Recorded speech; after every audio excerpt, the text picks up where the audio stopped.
Тапсырманы жақсы орындаған еріктілер тобы бірінші орын,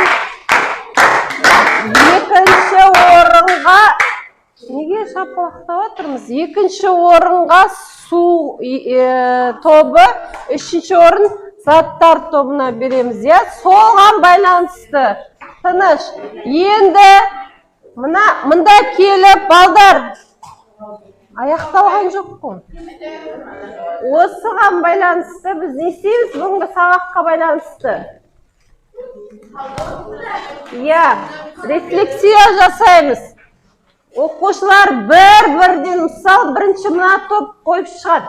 Қайсы? Мысалға, түсініп келемін, түсіндім, немесе түсінбедім деген үш түрлі не бар. Соны салып шығасыз, бір-бірден шығасыз да салып шығасыз. Сен қайсыған саласын, сөйтіп кім не түсінген түсінеміз, бір-бірден. Так, жарайым.